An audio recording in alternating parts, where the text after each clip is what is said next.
Hello, everyone, and welcome to Walk the Parks. My name is Blake. Today, we are going to go on an amazing hike to Horseshoe Bend in Arizona. And before we start talking about everything, I just want to mention that we are very close to Page, Arizona here. And what does that mean? It means a few things. You're very close to Antelope Canyon. Those were two of the photos you just saw, which is absolutely incredible.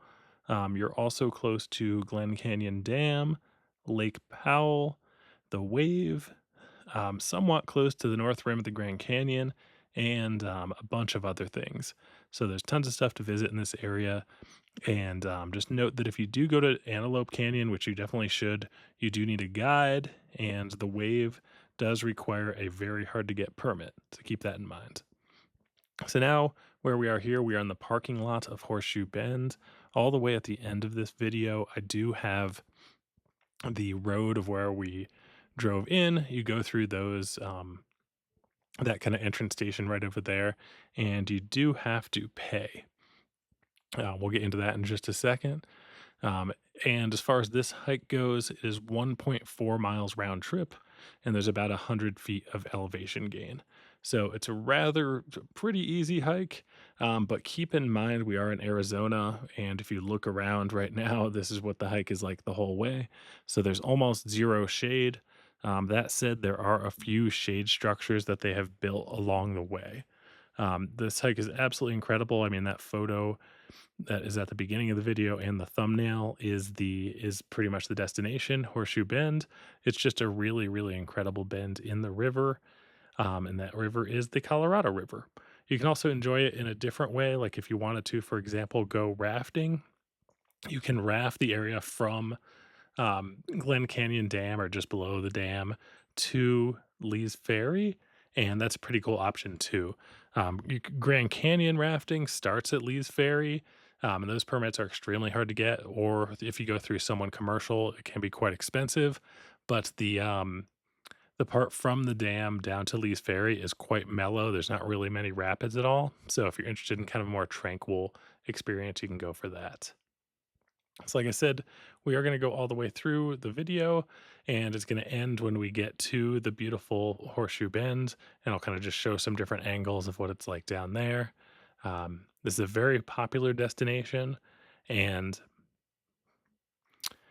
just so keep in mind, you probably won't have it to yourself, and then definitely keep in mind respecting the heat. It can be so kind of torturous, with that lack of a better word. If you're here in like July or August or even June or into September, it can just be so hot at the bottom of the Grand Canyon, which you pretty much are at now.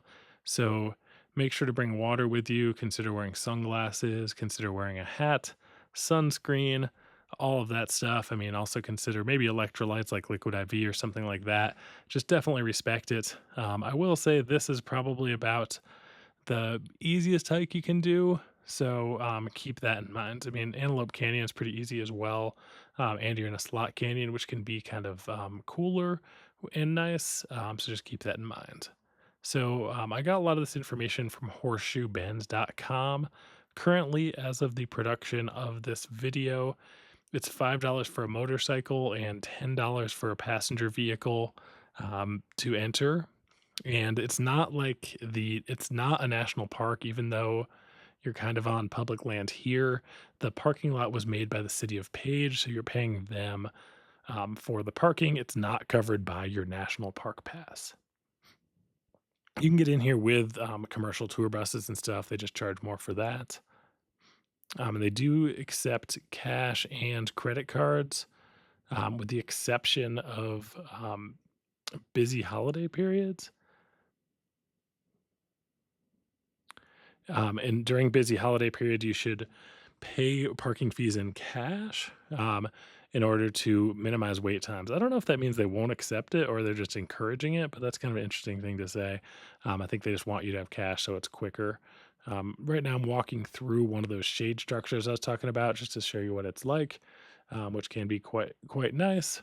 Um, you see, most of the people out in this hike aren't really super necessarily prepared for hiking and stuff like that. But I think the 1.4 miles is it doesn't matter too much. One thing to keep in mind: this is a very busy very busy trailhead and very busy trail. So the parking lot can be quite full. Just note that it's right on Highway 89 and it's a 65-mile-per-hour zone. And there's no parking whatsoever on the highway. You will get ticketed or towed. So the cool thing about this is for sure one of those like social media, Instagram spots to be. So if you want to get the shot for the gram, this is a fantastic hike to go on that isn't too hard and is incredibly rewarding. So as you can see, it's like the trail is quite wide, quite well graded, and just make sure to stay on the trail. Just do be careful because it can be about 110 degrees in the summertime.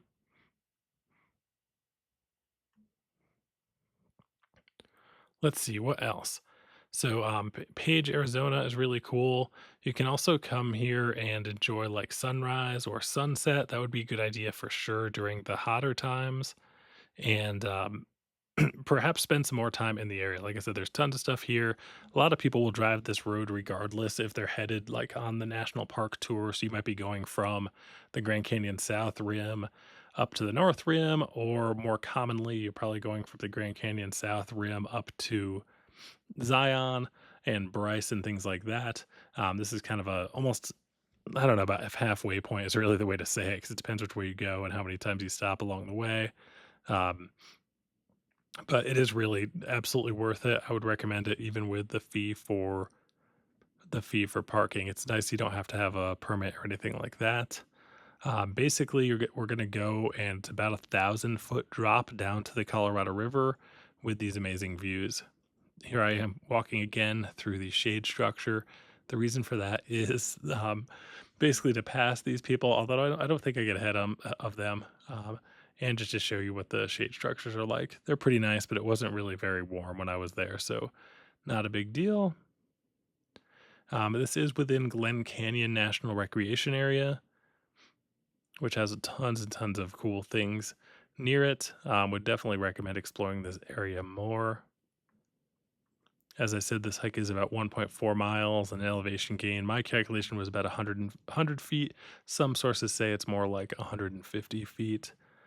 Typically takes about 20 to 30 minutes each way if you're at a leisurely pace.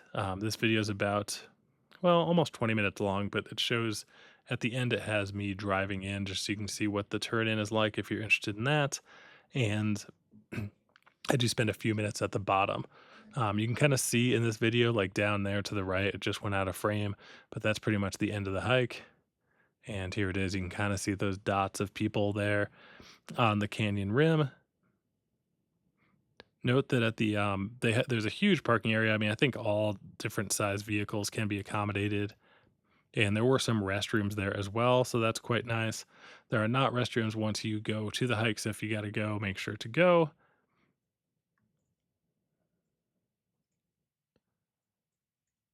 And you can come here in winter.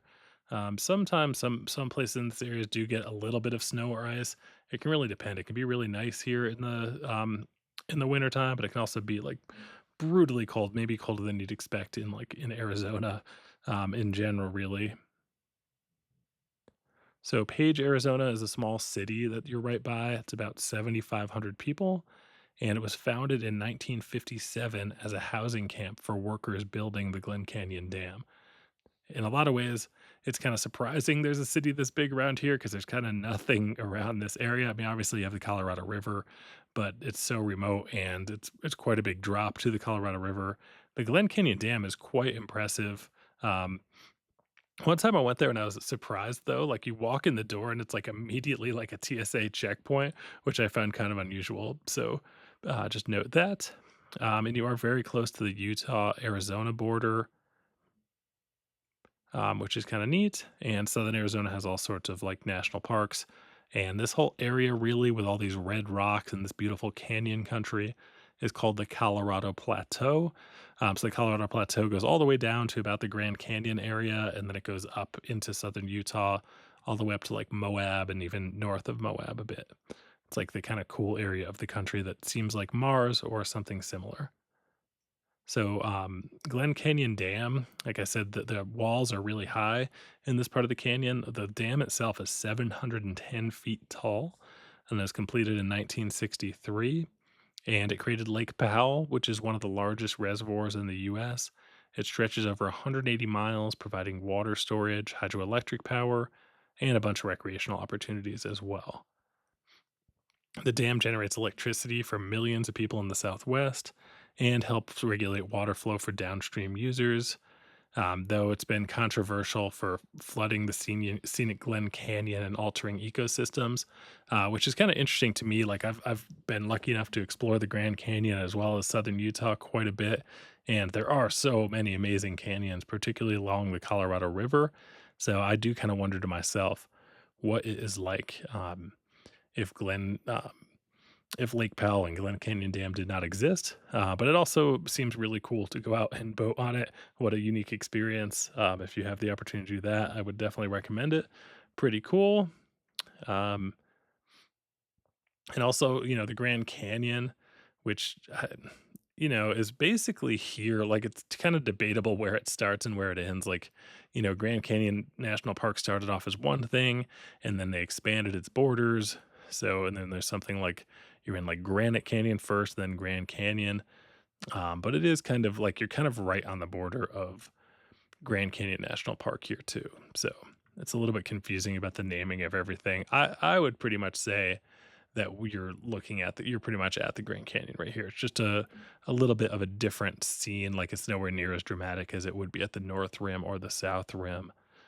There was recently a huge fire in the North Rim, which is really sad. So if you are planning on going there, which normally I'd recommend and say is absolutely amazing, now I'd kind of say make sure to look at what's going on. I mean, I know a lot of the stuff burned, which is really sad. There was a enormous fire there. So the Colorado River is a vital water source for over 40 million people. And as I say that, we are here. So here's Horseshoe Bend. You can see they have a nice fencing set up for some of it. You really only have to go like 100 feet down, though. And look at that view. Absolutely amazing.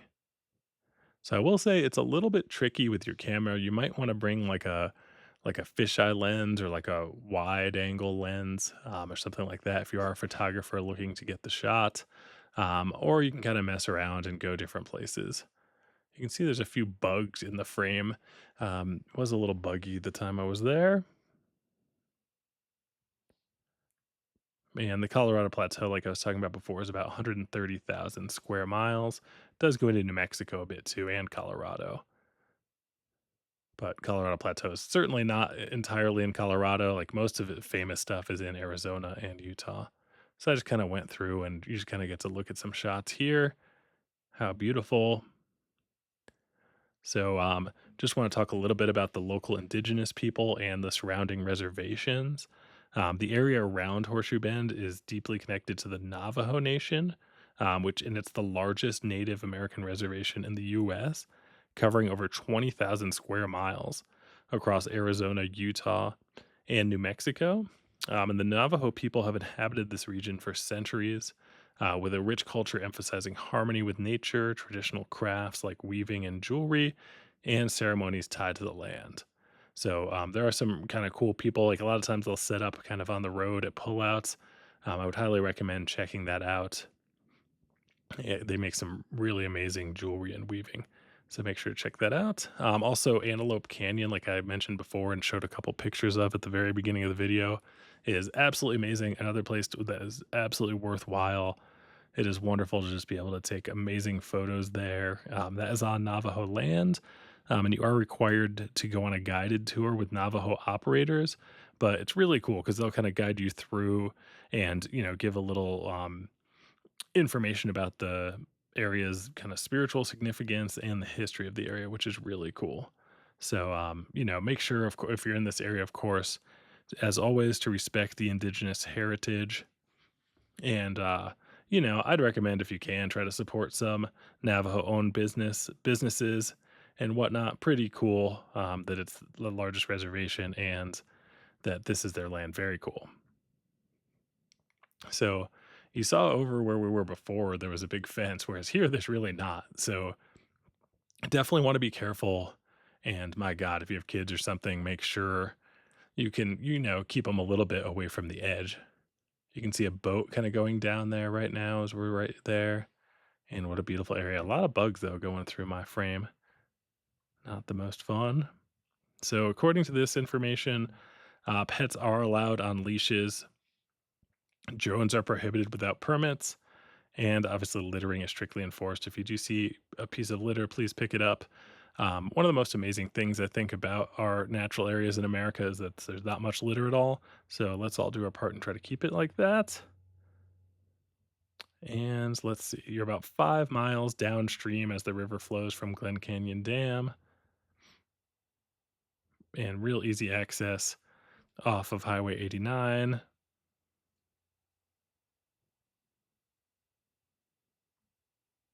This is open 365 days a year.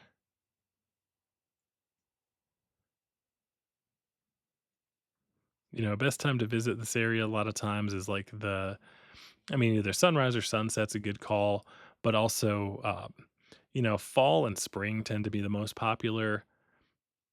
Summer tends to be popular as well, but like I said, it can be extremely, extremely hot.